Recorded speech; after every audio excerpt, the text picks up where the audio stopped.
Hi, welcome to my channel. I have a new story for you today. My daughter-in-law was filming me while I set the table, and she posted it with the caption, "Our live-in maid. At least she's good for something." My son didn't stick up for me. He just hit it with a laughing emoji. I didn't argue. I just left. The next morning, her card got declined at the grocery store. That was the first thing I took back. By the end of the week, she was going to learn the difference between living in my house and owning it.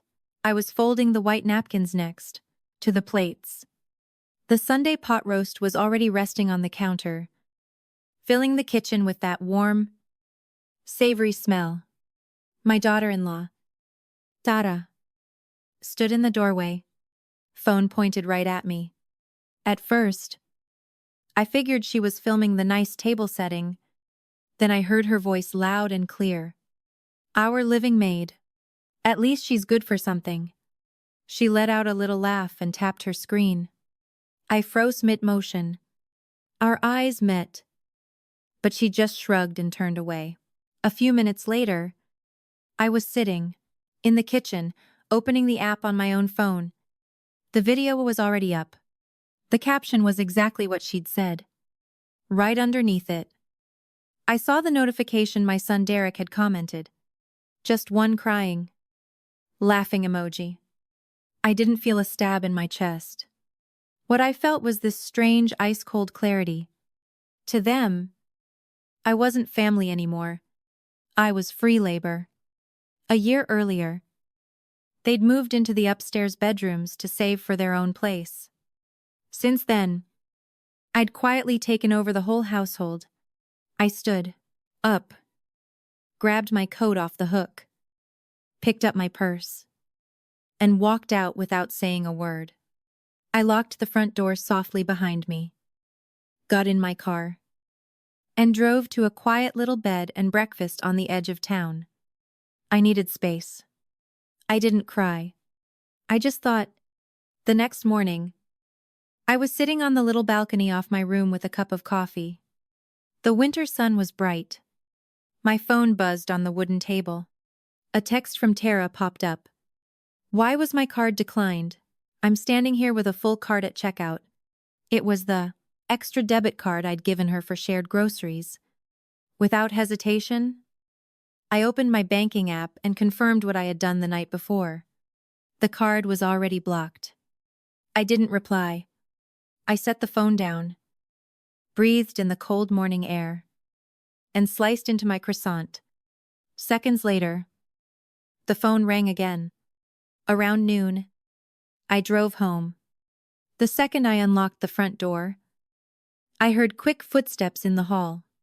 Tara stood there, arms crossed, face flushed. "What the hell was that this morning?" she snapped. I looked like an idiot at the register. "Did you forget to raise the limit or something?" I calmly took off my coat and hung it on the hanger. "No," I said evenly. "I canceled the card." Derek came out of the living room looking tired the way he always did when things got tense. "Mom, you can't just do that." "How are we supposed to shop?" I turned to him. "With your own money." "Derek, that card was for occasional stuff.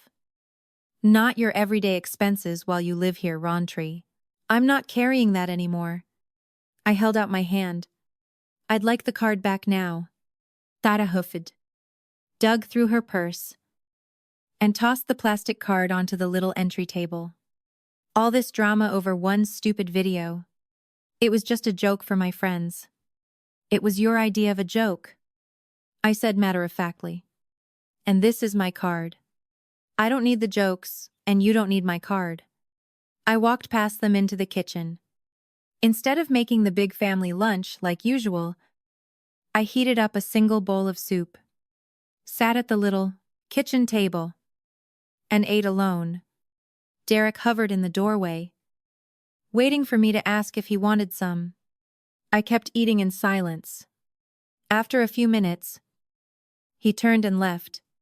That afternoon, I sorted laundry. I used to carry their baskets down to the basement for them. Today, I left Tara and Derek's basket right where it was in the hallway. Later, while I sat on the sofa reading a book, my eyes kept drifting to the empty shelves in the kitchen. Tomorrow, even more would change. 2 days passed in an oddly peaceful quiet.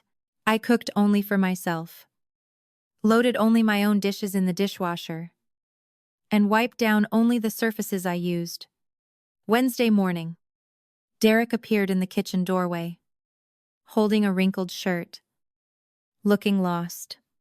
Mom, you haven't done the laundry yet.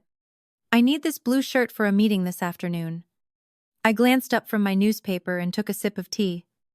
Your laundry basket is still in the upstairs hall. Derek, the washing machine in the basement is free. You know how it works. He blinked, confused. But you always do it on Wednesdays for all of us. Tara doesn't have time. She's got her workout class later. I'm retired. Derek, but I'm not the hired help. If Tara has time to go to the gym, she has time to run a washing machine. Or you can do it. I turned the page. He sighed loudly, muttered something I couldn't catch, and stomped down the basement stairs. Later, I heard Tara upstairs complaining loudly. She came down, ignored me completely, and slammed the front door on her way out. It was a small win, but an important one. They were starting to feel that my help wasn't automatic. That afternoon, I walked through the house and really noticed how much they'd spread into my space. Tara's fancy magazines were all over my coffee table. Derek's sneakers blocked the entryway. They treated the downstairs like their personal living room while I kept retreating. That ended today. I gathered up the magazine shoes and empty coffee mugs, put everything in a big basket, and set it right outside, their bedroom door upstairs. Then I dragged my old comfortable wingback chair out of the guest room and placed it in the best spot in the living room right by the big window. I sat down and enjoyed the view. That's when I heard the key in the lock. Tara was back. Tara stopped in the living room doorway and stared. I was settled in my wingback feet up reading peacefully. What's that old chair doing here? She asked sharply. It doesn't even match the couch. We wanted the living room light and modern. I said calmly, not looking up from my book. This is my house. Tara, I like the chair by the window. And I put your things in a basket outside your door. From now on, please keep them in your own rooms. She opened her mouth, closed it again, then stomped upstairs. A minute later, I heard her on the phone voice. Shrill. I couldn't make out the words and didn't care. I finished my chapter and went out to the garden to get the rose beds ready. That evening, when Derek got home, the tension was thick. He came into the kitchen while I was making myself a sandwich. He looked nervous, running his hand through his hair. Mom, Tara's really upset. Can't you cut her some slack? We all live here together. Exactly. Derek, we live here together. But you're my guests who don't pay rent. I've been cutting slack for a whole year. Now I'm cutting some for myself. He wouldn't meet my eyes. We were actually going to talk to you about summer vacation. You always help us with the travel fund. We already found this great beach house. I wiped the knife and put it in the drawer. Not this year. I'm keeping my money for me. I've got some small renovations planned around the house. Derek's eyes widened, but we were counting on that. Without your part. We can't afford it. Then you'll have to book something smaller, I said kindly, picking up my plate. The next morning, I called the handyman. The handyman showed up at 8 sharp. Derek and Tara were still asleep when he quietly walked through the downstairs. I didn't have him redo the bathroom or kitchen. My request was simpler. I had solid new locks put on my bedroom door and my home office door. Lately, Tara had gotten into the habit of walking into my rooms like they were hers, borrowing my hand cream, hunting for wrapping paper, or just dropping stuff she didn't want in her way. My privacy had basically disappeared. When the handyman finished, he handed me 2 shiny sets of keys. I thanked him, paid in cash, and immediately locked my office. I slipped the key deep into my pocket. Around 10, Tara shuffled into the kitchen, still half asleep, and poured herself coffee. As she walked down the hall with her mug, I heard her try the handle on my office door. She rattled it, then rattled harder. "Is this door stuck?" she called out. I leaned against the kitchen doorway, relaxed. "No. It's locked." She spun around. "Locked why? Because it's my private space." I said calmly, "I don't want you two going in my rooms without asking anymore. Your area is completely upstairs." She snorted. "That's ridiculous. We're family. What are you hiding in there anyway? My peace and quiet," I said shortly, turning back to unload the dishwasher. Tara stomped upstairs. I knew Derek would try to smooth things over that night. But there was nothing to smooth over. There were just new clear rules. And the next rule involved the garage, which was packed floor to ceiling with their unused boxes. I put on sturdy shoes. It was time. That afternoon, I opened the big garage door. Cold light spilled across a wall of brown moving boxes, old furniture, and sports gear. When they moved in, they'd promised to sort it all soon. That day never came. My own car had been sitting out on the street in the rain for months while their stuff stayed dry. I wheeled a small cart out from the garden shed and started moving things out box by box, chair by chair. I didn't put anything on the street that would have been rude. Instead, I stacked everything neatly under the big covered carport in the carport backyard. It was protected from the weather, but no longer took up my space. After 3 hours of hard but satisfying work, I swept the garage floor. Then I grabbed my keys and parked my car right in the middle. The soft click of the automatic garage door closing sounded like music. When Derek got home from work and saw the towers of boxes, he stormed straight into the living room. "Mom, why is all our stuff outside? It can't stay there." I sat in my wingback, sorting old photos. "You're right. Derek, you'll need to move, back it to the attic or get rid of it this weekend. I need my garage back for my car, starting now." "But we don't have time this weekend," he said, frustrated. "We're going to a birthday party." "That's too bad," I answered without raising my voice. "Then you'll have to handle it tonight after work. The carport is just temporary." He stared at me like he didn't recognize me anymore. The woman who used to quietly fix everything and make space was now calmly asking for responsibility. The next morning, I watched Tara angrily stuff a trash bag into the bin. They stubbornly refused to talk to me. But Sunday brought a new surprise in the kitchen. Sunday mornings are for quiet breakfasts. When I walked into the kitchen at 8, I noticed right away that something was off. The big fridge looked emptier. I opened the door. My favorite cheese was gone, along with my yogurt and the fresh rolls I'd bought the day before. In their place was a little note in Tara's handwriting. "We decided to keep our food strictly separate since I want everything separate now. We took some of yours this morning because we hadn't shopped yet. We'll settle it later." I just smiled. It was such an obvious attempt to provoke me. Instead of making a scene, I got dressed and went for a long walk. When I came back late morning, they had taken over the kitchen, making scrambled eggs and hogging the stove. They ignored me on purpose. I didn't say a word. I went into my office, opened my laptop, and ordered a small, quiet fridge. It arrived the next day, and the delivery guys put it straight in my office.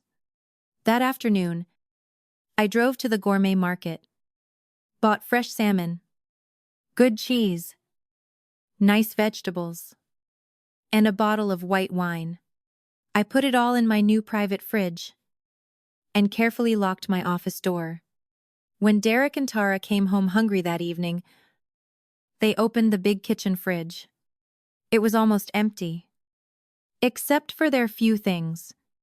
I heard Derek call out, "Mom, didn't you go shopping?" I stood in the hallway and looked at him calmly. "You wanted things strictly separate. I thought that was a great idea. I shopped for myself. My food stays in my room from now on." Tara walked up, her face hardening. "You're keeping food in your room. Just mine," I said. "You're adults. You'll figure it out." I turned away. But the real test was still coming. That weekend. It was Friday night. I was enjoying a glass of wine in my chair when I heard car doors outside. I looked out the window and saw Tara's parents walking up the driveway with two small rolling suitcases. Tara opened the door with a big smile. Derek stood beside her, looking uneasy. No one had told me. Tara led her parents straight into the downstairs area. "Come on in. Make yourselves comfortable. The guest room is right here," I heard her say cheerfully.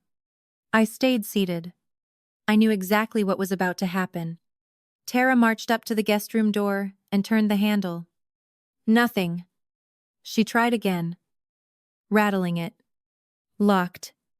She spun toward me, her smile gone. "Did you lock this door?" "Yes."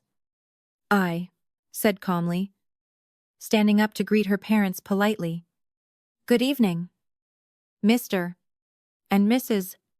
Hayes. Nice to see you. Did you have a good drive?" They nodded. Looking a little confused, Tara stepped closer, lowering her voice to a hiss. "Open the door. My parents are staying the whole weekend. Where are they supposed to sleep?" I looked at her completely relaxed. "You should have asked me ahead of time."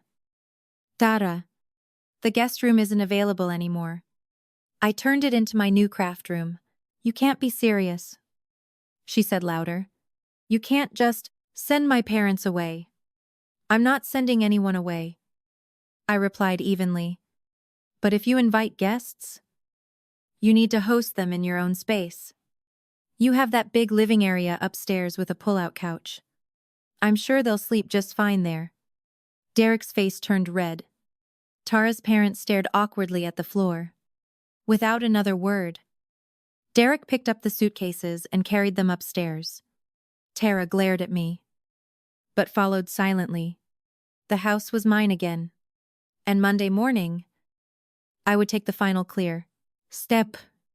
The weekend was surprisingly quiet. Tara's parents mostly stayed upstairs or went on long day trips. The pull-out couch clearly wasn't as comfortable as the old guest room. Sunday afternoon, they said a rather cool goodbye to me and left. The moment their car pulled away, Derek came out to the garden where I was deadheading the hydrangeas. "Mom, what happened Friday was really awkward. Tara's been crying. She's so mad. You could have at least warned us." I set down the garden shears and looked him straight in the eyes. "Funny thing about warnings, Derek, you two have been living here like it's a hotel, and I'm the staff. You use the electricity, water, heat, and my patience. That's over." I pulled a folded envelope from the pocket of my cardigan and handed it to him. He took it hesitantly. "What's this?" "A standard rental agreement," I said calmly. "For the upstairs. Nothing crazy. Just fair market rate for the square footage, plus your share of the utilities. Starts the 1st of next month." He stared at the envelope like it was poison. "Rent. But we're saving for a house. If we pay rent here, it'll take years longer. Then you'll have to adjust your plans like every other grown adult." I picked up my shears again. "Read it over. If you sign, I'll be glad to have you as tenants. If not, You have 3 months to find your own place. Derek stood frozen. For the first time, I saw that he finally understood how serious this was. He couldn't argue, couldn't beg. It wasn't emotional blackmail, just a clear business boundary. He gave a tiny nod, turned, and walked slowly back inside. The conversation with Tara was going to be loud. The next few days, the house was filled with tense silence. No blow-ups. No nasty looks. Derek and Tara moved through the halls almost soundlessly on their way to work. I spent my time reading, taking long walks, and setting up my new craft room. Thursday evening, there was a soft knock on my office door. I opened it. Derek stood there holding the envelope. He handed it to me. We signed it, he said quietly.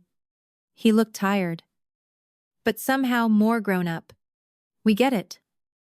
Mom, we'll pay the rent on time. And I'm sorry about the video. About all of it. I took the envelope. I didn't hug him, but I nodded kindly. Thank you, Derek. That's a good start. We're still looking for our own place, he added quickly. Tara thinks it'll be better if we have our own household completely.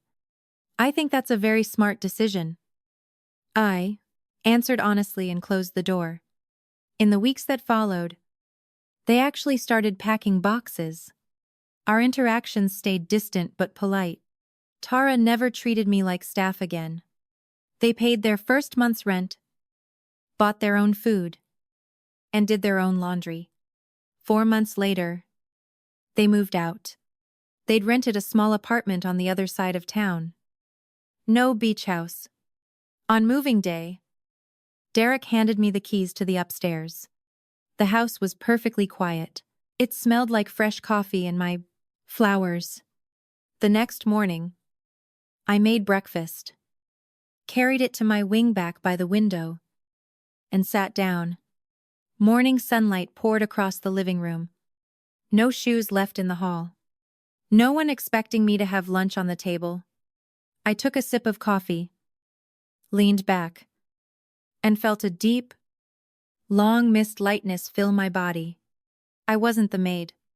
I was just me in my own house. They thought calling me the maid would put me in my place. But the house, the card, the food, the laundry, the garage, even the guest room, none of it had ever belonged to them. I didn't throw them out in anger. I gave them rules. I miss and responsibility.